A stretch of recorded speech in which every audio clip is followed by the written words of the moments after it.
Buenas tardes, hermanos. Buenas tardes, ¿cómo estamos? Dios les bendiga. Bienvenidos seamos todos a un jueves más de estudio bíblico, de meditación en la palabra de Dios. Y damos gracias a Dios, hermano, de que tenemos el tiempo una vez más de acercarnos al trono de la gracia de Dios. Una vez más, como decía, con el estudio bíblico, hermanos. El Señor bendiga a todos. Y vamos a seguir, hermanos, con esta serie que le hemos llamado la misión de Dios. Y mi deseo, hermanos, al persistir en este tema de la misión de Dios es que veamos, vamos a ver diferentes escenarios, acontecimientos en los que parecía haberse perdido la misión de Dios, o incluso algunos escenarios en los que vemos claramente que en medio de ese relato bíblico podemos ver que Dios tenía planes bien establecidos para llevar a cabo su misión. Volvemos a recordar, la misión de Dios es traer redención para el mundo entero. Algunas veces vamos a ver en los diferentes relatos bíblicos, podemos ver claramente que Dios está hablando de salvación, de redención. En algunas otras veces la historia que se nos relata nos hace saber que en medio de eso había salvación, trayendo salvación, como decía ya en otra ocasión, trayendo salvación a una persona, a un grupo de personas, a alguna nación. Y en este caso vamos a hablar de la misión de Dios en una historia que es una historia familiar, hermanos. Es una historia familiar en la que vemos que la misión de Dios está presente ahí. Nosotros, de más está decirlo, pero lo volvemos a repetir, ¿verdad? Para que todos sigamos aprendiendo, es que en la Biblia encontramos historias y tenemos que interpretarlas, tenemos que saber cuál era la finalidad, qué es lo que estaba sucediendo en ese tiempo cuando leemos esa historia y cuál es la aplicación para nosotros en este tiempo. Cuál es la parte que nosotros debemos de aprovechar para nosotros. En la Biblia encontramos, como hemos dicho, formas y encontramos principios. El principio es lo que se aplica a nosotros. La forma es eso, es la forma, la manera en que Dios hizo las cosas a través de una persona, a través de un grupo, a través de una nación.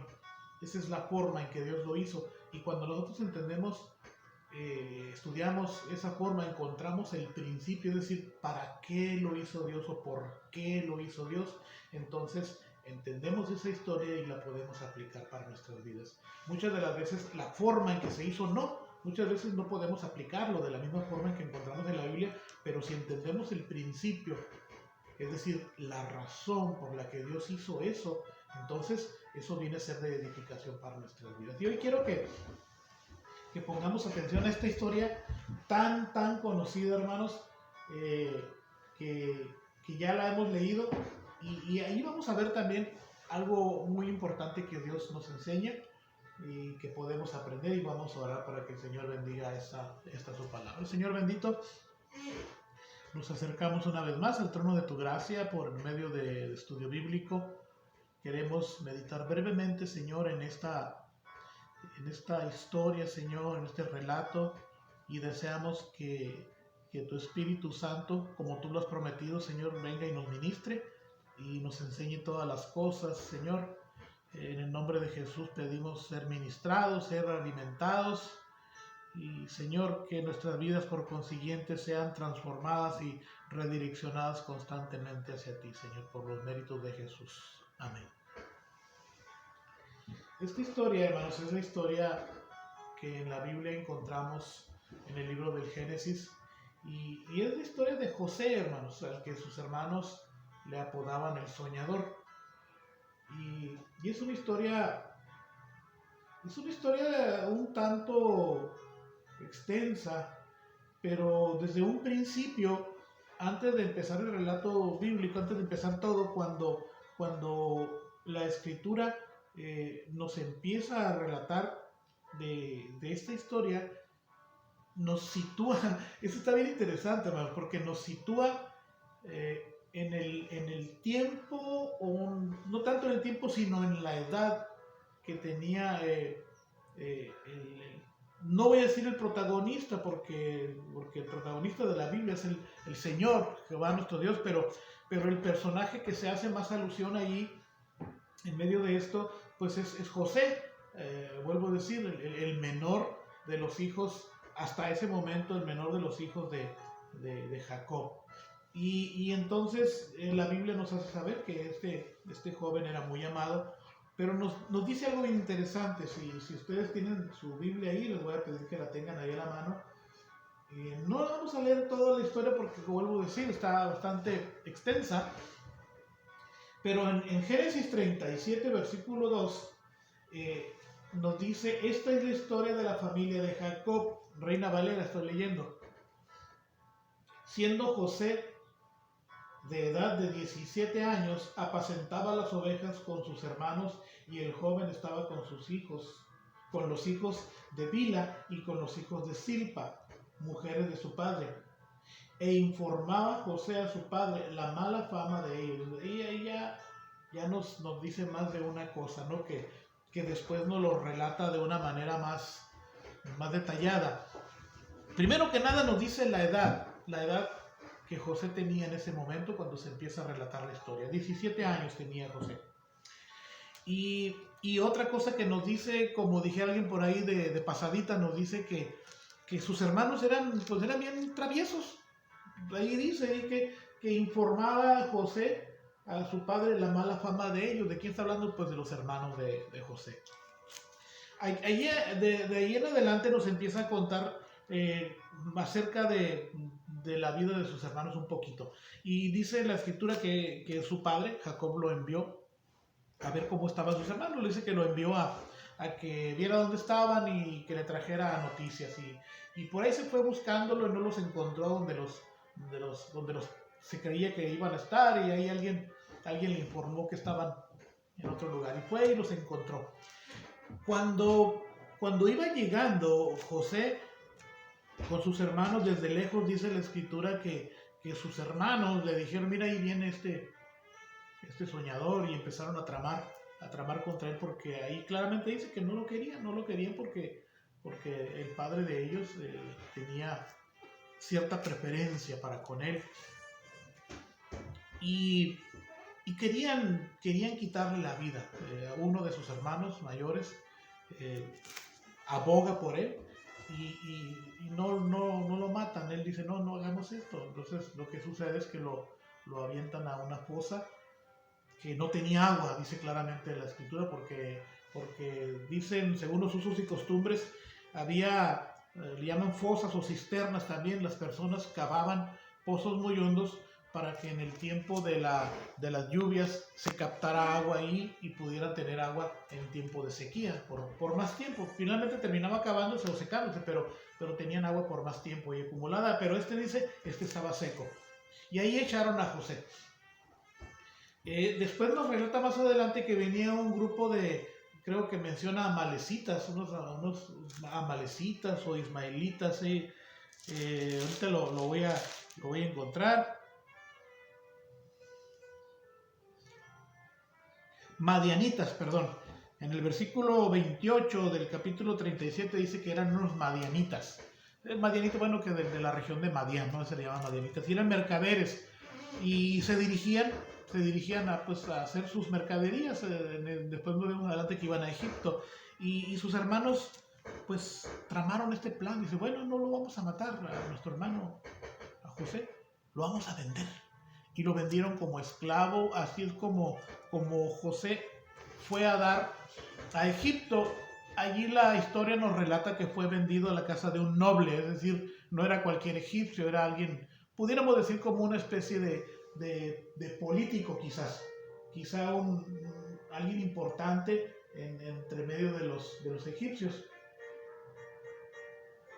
Y es vendido ahí. Y también nos relata la escritura algo bien interesante, que el Señor prosperaba todo lo que hacía José, que en cuanto llegó José a la casa de este egipcio llamado Potifar, todo lo que hacía el Señor lo prosperaba, y empezó a prosperar la casa de este hombre hasta que él salió huyendo porque la mujer de este hombre egipcio puso sus ojos en José y lo hostigaba a que él cometiera, pues, para ella adulterio y para él fornicación. Él no estaba casado, el adulterio era para ella porque ella sí estaba casada, y de cualquier forma era abominable ante los ojos de Dios y era pecado, y él sabía, José, y él un día aquella mujer lo forzó y salió huyendo, lo acusó de ser de intento de violación, y él fue a dar a la cárcel.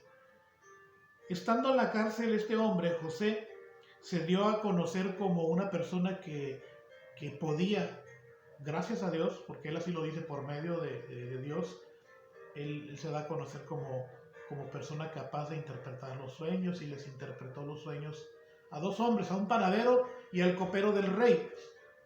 Y lo que él les interpretó a los dos les aconteció tal como él lo dijo. Él a uno le dijo que en 3 días lo iban a restablecer a su puesto, al copero del rey, y al panadero le dijo: en 3 días el faraón te va a quitar la vida, te va a cortar la cabeza. Y así sucedió. Este hombre, José, le dijo a este hombre: cuando salgas de aquí, te pido que hables bien de mí ante el faraón, acuérdate, porque yo estoy aquí en esta cárcel injustamente. Y el Señor estaba con él mientras estaba en la cárcel. Dice que todo prosperaba, pero este hombre que había sido, pues, beneficiado, podemos decir, de la gracia de Dios por medio de José, por la interpretación de sus sueños, se olvidó de esa escritura. Parece ser, porque la Biblia no es muy clara en cuánto tiempo estuvo José. Solamente nos dice que pasado un tiempo, él estuvo como espacio de 2 años aproximadamente allí en la cárcel. Y este hombre se olvidó, pero después el faraón tuvo un sueño y se turbó, y nadie pudo interpretarle, ni los más sabios. Entonces este hombre se acordó, este copero del rey, se acordó que en la cárcel él había conocido a este hebreo que le había interpretado el sueño y le había resultado tal cual él lo había dicho. Y bueno, se apresuraron a sacar a José de la cárcel, lo asearon, dice que lo rasuraron, lo vistieron bien y lo presentaron ante el faraón. Y este hombre es cuando José interpreta aquel sueño tan conocido, que él mismo dice que los 2 sueños son 2 sueños que tuvo. Los 2 sueños significaban una sola cosa. El faraón, el sueño es cuando soñó las vacas flacas y las vacas gordas, y las espigas menudas y las espigas bien frondosas, ¿no? Y el Señor le dio la interpretación que iba a haber 7 años de abundancia y seguidos por 7 años de sequía. Pero la sequía iba a ser tan fuerte y tan espantosa que si no se tomaban medidas, no se iba a notar que habían tenido, ellos 7 años de abundancia, si no se aprovechaba. Y bueno, la escritura nos enseña que fue tal la impresión que le causó por la sabiduría que tenía José a Faraón, que él decidió, dijo: no hay nadie más que se encargue de hacer esto, porque José le sugirió que pusiera a alguien que fuera apartando una cantidad. Él dice la 5ª parte, que fuera quintando, dice, los granos, y los fuera poniendo aparte, porque iba a haber mucha abundancia, dice, pero si no se aprovecha, dijo, no va a servir de nada. Y bueno, ¿quién tan sabio como tú? Dijo, y lo pusieron a él. Y nos dice la escritura, hermanos, que este hombre quedó a cargo, José, quedó a cargo de todo lo que Faraón tenía. El único que estaba por encima de José era Faraón mismo, pudiéramos decir, es como si fuera el segundo, bueno, sí era el segundo. Y dice la escritura que ahí mismo Faraón le entregó el anillo que él usaba, Faraón, que el anillo de Faraón se lo entregó a José. Lo que esto significa, hermanos, cuando nosotros vemos esto, es que Faraón le estaba entregando la totalidad de la autoridad sobre todo el país. Eso es lo que significaba. El anillo del rey llevaba todo el peso y autoridad de Faraón. No había nadie por encima de Faraón.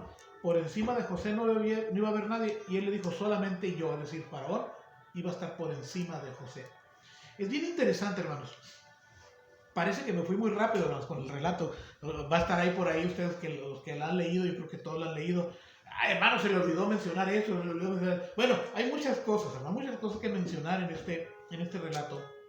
Pero yo quiero que pongamos atención en un par de cosas muy interesantes. Decir un par de cosas es que no vamos a ver todo, ¿no?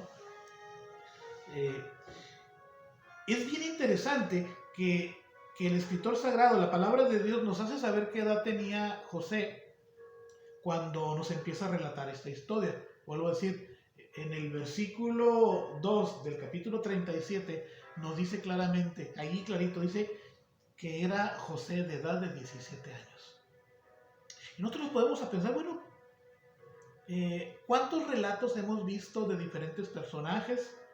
Y no vemos, usted va a estar de acuerdo conmigo, no vemos que se mencione la edad.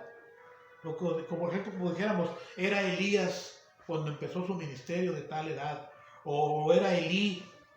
Bueno, Elí nos menciona la edad que tenía cuando antes de ser llamado, ¿no? O poder decir, no, o era, no sé, Eliseo de tal edad. ¿Se fija?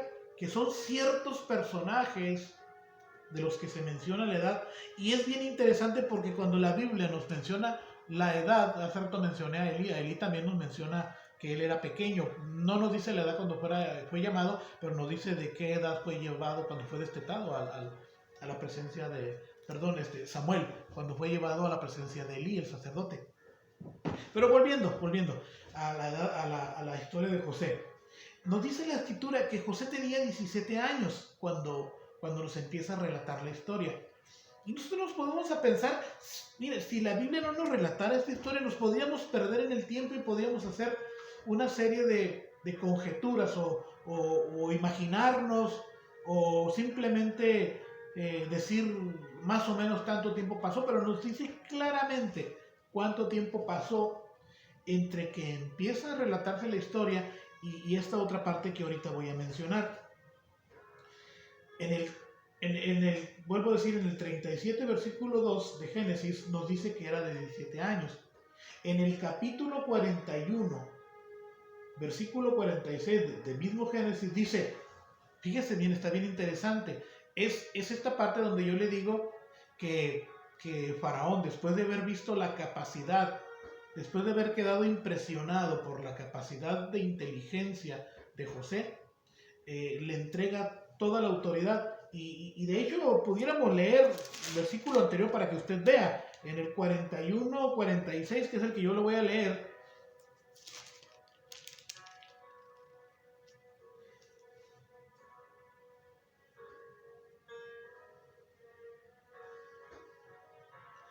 En el versículo 42, antes de que empiece a mencionar eso, dice, del versículo 41, del capítulo 41, dice, entonces Faraón quitó su anillo de su mano y lo puso en la mano de José y lo hizo vestir de ropas de lino finísimo.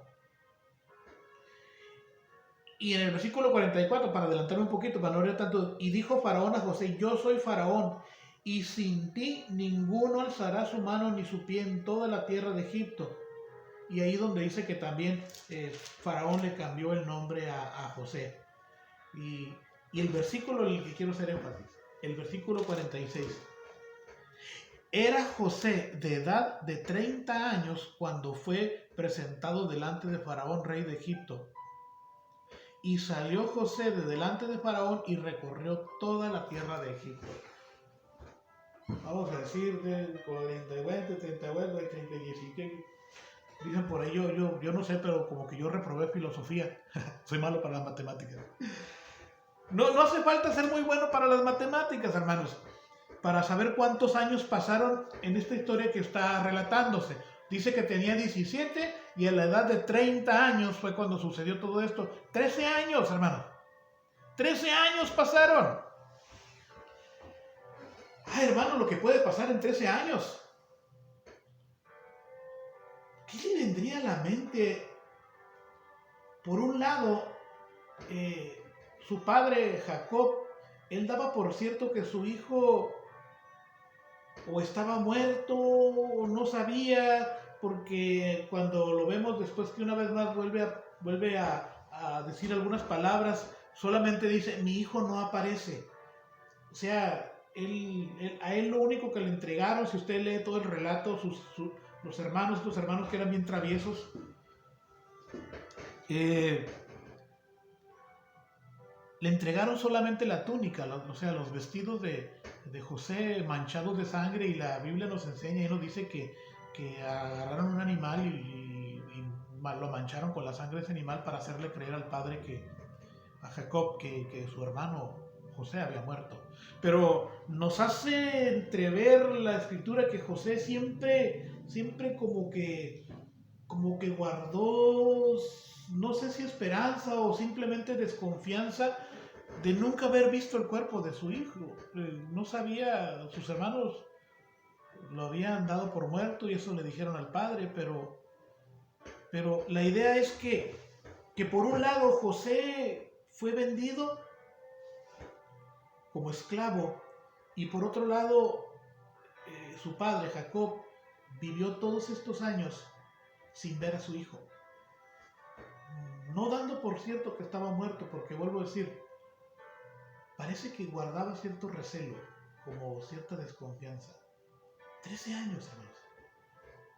¿Qué pasaría por la mente de Jacob? ¿Qué pasaría por la mente de José? De José nació, si usted recuerda la historia, yo ya conté también esta historia en la que estuvimos hablando acerca del perdón, en la historia de Jacob.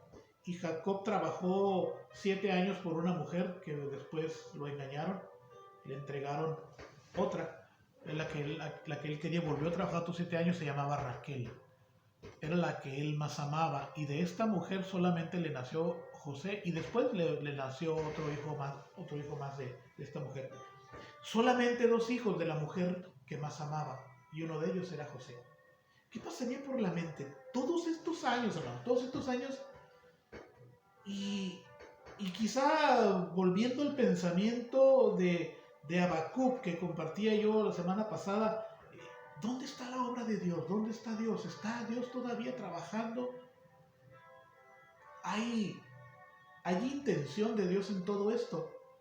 Bueno, el mismo relato bíblico nos dice que en algún momento, cuando empezó a sentirse esta hambre que José había dicho que iba a suceder por la interpretación de los sueños de Faraón, empezó a sentirse esta hambre, y también el hambre, la sequía, llegó a la tierra donde estaban sus hermanos y su padre, y vinieron a la tierra de Egipto porque escucharon que había alimento. Y bueno, José se da a conocer a ellos, bueno, se presenta, no se da a conocer. Ellos, sus hermanos, nunca supieron en ese momento que era José su hermano, y compraron alimentos y volvieron, y la siguiente vez que volvieron, en una serie de situaciones que José preparó, porque a una primera leída, una leída a la ligera, pareciera que José está tramando una especie de venganza, o hacerles sentir a sus hermanos lo que él pudo haber sentido, lo que él pasó cuando él rogaba por su vida, cuando querían venderlo, querían matarlo también. Pero cuando terminamos de ver este relato, nos damos cuenta que José tenía bien claro que Dios estaba obrando a través de toda esta situación tan espantosa. Usted puede imaginarse, hermano. Usted imagínese. Porque la mayoría de las veces creo que leemos o escuchamos este relato bíblico muy ligeramente. Usted imagínese que sus hermanos lo vendan a usted, lo vendan como un esclavo, como un objeto, porque no lo quieren. Porque, como luego decimos, porque a usted les cae gordo. Sus hermanos no lo quieren. El primer plan era matarlo, pero le bajaron, dijera alguien ahí, 2, 3 rayitas y no lo mataron, lo vendieron como esclavo. Pero aún así le hicieron creer al padre de ellos que estaba muerto. Díganme, hermanos, si no es un plan por demás espantoso. Y luego puede venir a nuestra mente, si usted puede traer a su mente alguna situación en la que usted se ha visto o se ha encontrado una situación muy fea y que usted le puede empezar a poner palabras a esa historia y recordarle, decir, bueno, ¿cómo encaja Dios aquí en medio de esta situación? Y Dios, vamos a decir, hablando de lo que estamos aprendiendo este tiempo, ¿dónde está la misión de Dios en esto? Hay algo que Dios está haciendo en medio de esta situación. Y bueno, la escritura más adelante nos dice, después de todo este relato, que van y vienen en 2 ocasiones sus hermanos. La segunda vez que vuelven, después de una serie de acontecimientos allí, en el versículo 45, fíjese, en el capítulo 45, versículo 6, 45, versículo 4, ya José ya había tenido 2 encuentros con sus hermanos, por lo menos, y cuando estuvieron en el segundo encuentro, se fueron y los hicieron volver por algo que José hizo ahí, preparó una situación. Y en esta otra vez que volvieron, ya José ya no se pudo contener delante de sus hermanos, porque los amaba a sus hermanos, y ya se da a conocer y él les dice quién es, que es su hermano. La Biblia dice que ellos se quedan como que no entienden la situación que está pasando. O sea, escucharon lo que dijo aquel hombre, para ellos un egipcio, un noble, el más poderoso en Egipto, y se quedaron viendo, escucharon, soy su hermano, pero dice la escritura que se quedaron, como alguien dijera, o sea, no captaban lo que José acababa de decir. Y en el versículo 45:4, entonces José dijo a sus hermanos, acérquense ahora. Y ellos se acercaron y él dijo, yo soy José, vuestro hermano, el que vendieron para Egipto. Ahora pues, no se entristezcan, ni les pese por haberme vendido para acá. Porque, fíjese bien las palabras que José le dijo, para preservación de vida me envió Dios delante de vosotros. Es una porción de la palabra de Dios y una enseñanza que la hemos leído, y como dijeran las palabras de aquellos discípulos que iban en el camino de Emaús, dijeron ellos, no vibraba nuestro corazón cuando nos enseñaba las escrituras. Y yo digo, es una historia que hemos leído tantas veces y no vibramos, hermanos, de gozo, de emoción, de fe al escuchar este relato bíblico. Tantas veces lo hemos escuchado. Yo creo que hemos escuchado muchos sermones y muchas predicaciones y muchas enseñanzas. Y yo le voy a preguntar, ¿se ha usted visualizado en medio de una situación similar, hermano? O dijera yo, quizás usted ha estado en alguna situación similar en la que, pues bueno, quizá en aquel tiempo, si acaso le sucedió en el pasado, si usted no conocía al Señor, quizá usted no le preguntó al Señor, no platicó con el Señor, pero hoy recordando, hoy que usted conoce a Dios, que usted ha escuchado de Dios, que se profesa como hijo de Dios, o si alguien que me está escuchando aún no ha hecho su decisión de entregar su vida a Cristo y seguirle, yo de todos modos le pregunto, ¿no se ha visualizado una situación tan espantosa en la que usted puede decir, ¿qué propósito hay en esto? Para un hijo de Dios pudiera decir, ¿hay propósito de Dios? ¿Hay obra de Dios en esto? Y vea que firmemente dice este hombre, porque para preservación de vida me ha puesto Dios. O sea, estaba bien claro en la conciencia de José que Dios estaba haciendo un plan a través de él, estaba llevando a través de él una parte de su misión. Vuelvo a decir, muchas veces cuando empezaba vemos relatos bíblicos en el que Dios está trayendo redención. La palabra redención es salvación, entre otras formas de hablar, de decir palabra redención. Redención es quitar un precio, es cuando un esclavo es vendido, y cuando un esclavo recibe su libertad se le llama redención. Nosotros lo interpretamos como salvación, redención del pecado. Y en algunas veces vemos historias en las que Dios está trayendo redención para una persona, pero también vemos historias en las que Dios está trayendo redención para un grupo de personas. Y ahí en medio de esa historia vemos la misión de Dios. Dios trayendo redención para el mundo entero. Y ahí mismo José le dijo, porque para preservación de vida me envió Dios delante de ustedes. Para redención, la palabra es redención. Y muchas de las veces a Dios le place, hermanos, a Dios le place tomarnos en sus manos como instrumentos útiles. ¿Usted no quisiera ser un instrumento útil en las manos de Dios? Ah, sí, hermano, va a decir, ¿cómo no, pastor? Pero así no. Que el Señor me dé palabra de profecía, que el Señor me dé la capacidad de poner las manos y que las personas sean sanas, y que el Señor me dé la capacidad de hacer unas oraciones preciosas y que todo el mundo diga, ah, qué hermoso ora esta persona. Pero para ser ejemplo, para abrir camino, para romper roca, de más está recordar la historia de José. Y en la historia de José, todo el sufrimiento que pasó, todas las vergüenzas, todas las afrentas, le podemos llamar, que él sufrió, él claramente dice que el Señor lo hizo para traer salvación a su familia.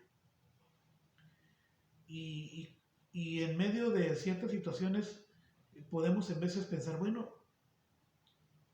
¿cómo encaja en esto la obra de Dios? ¿Cómo encaja esto la obra de Dios en mi familia? Fíjese bien, estamos hablando de una familia. Y cabe mencionar, yo puntualizaba en el primer versículo que leía dos cosas que decía ahí. Que José tenía 17 años cuando empieza el relato. Y otra cosa dice, y que informaba a José la mala fama de sus hermanos. A su padre, pues.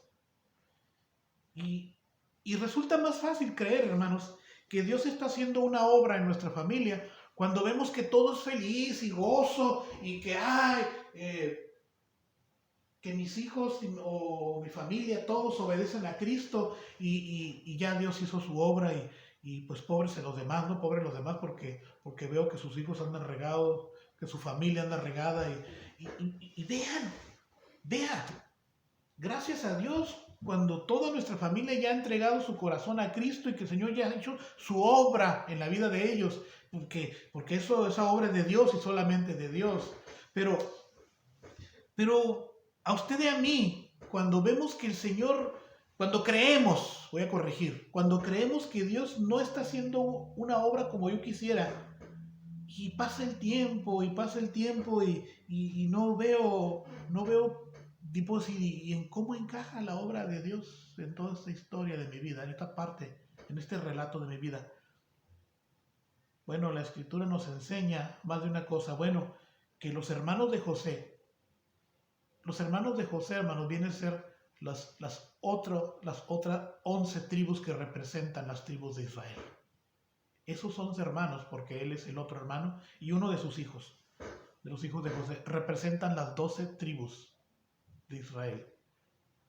Aquellos por los que la Biblia dice que traería redención al mundo entero, que serían su especial, su amado tesoro. Pero la Biblia nos dice en ese momento que eran bien traviesos. Y la Biblia nos enseña que pasaron 13 años para que Dios llevara a cabo cierta obra en toda esta familia a través de la vida de José. 13 años. Yo no estoy diciendo que a lo mejor usted, ay hermano, pues ya me la puso buena, entonces tengo que esperar 13 años. No, no. La idea de esto es que para Dios el tiempo es muy diferente a como nosotros. Dios tiene tiempos exactos y precisos en el que Él va a obrar. Pero nuestra parte, obviamente, es no dejar de clamar, no dejar de perseverar, porque la Biblia nos dice que Dios prosperaba todo lo que hacía José, y yo me atrevo a pensar que Dios prosperaba todo lo que hacía José porque vivía de acuerdo a la voluntad de José. Siga viviendo de acuerdo a la voluntad de Dios. José vivía de acuerdo a la voluntad de Dios, perdón. Y Dios prosperaba todo lo que hacía porque él vivía de acuerdo a la voluntad de Dios. Aun cuando nos dice que él sufrió penurias y que sus hermanos eran bien traviesos, pero en algún momento el Señor hizo obras extraordinarias, extraordinariamente grandes a través de todas estas familias. Dios está haciendo una obra también en nuestras vidas. Y como dice la Escritura del Nuevo Testamento, aquel que ha iniciado la buena obra en nosotros y en nuestras familias la va a perfeccionar hasta el día de Jesucristo. Entonces, nuestra parte es seguir creyendo, es seguir profesando esta nuestra fe y clamando a Dios porque Él haga su obra. Se fija, hemos visto que Dios, a través de los tiempos, a través de los muchos relatos, a través de ello vemos que su obra sigue vigente y Él sigue trayendo redención al mundo entero, en algún momento a una familia específica, en algún momento a una persona específica, en algún momento a una familia específica. La siguiente semana yo quiero hablar de otra familia en la que Dios obró de una manera bien extraordinaria también. Y vamos a ver claramente que ahí, en medio de eso también, está vigente, latente, en la misión de Dios, que es traer redención para el mundo entero. Nunca se ha detenido la misión de Dios. Sigue viva. Sigue trayendo redención el Señor para el mundo entero. El Señor nos bendiga, hermanos, a todos. El Señor nos guarde. Y voy a orar en este momento para que el Señor también siga obrando a través de nosotros y en nuestras familias. Señor, te pedimos que tú obres, Señor, redención en nuestras familias. Que tú alcances, Señor, a aquellos que todavía vemos lejos, Señor, que aún no han sido alcanzados. Queremos ser usados, Señor, como instrumentos útiles para que tú, Señor, a través nuestro traigas salvación para el mundo entero, Señor, a través de nosotros, primeramente a los cercanos, Señor, y después a donde tú, Señor, desees movernos y a obrar por medio nuestro. Gracias, Padre, por esta tu palabra. Te adoramos, te bendecimos por los méritos de Jesús. Amén. El Señor nos bendiga a todos, hermanos. El Señor nos guarde. Sigamos orando y les recuerdo que para el siguiente domingo, queremos tener la Santa Cena. Vaya reservando los elementos, que son el trocito de galleta y el jugo de uva. Bendiciones, hermanos. Señor nos bendiga a todos.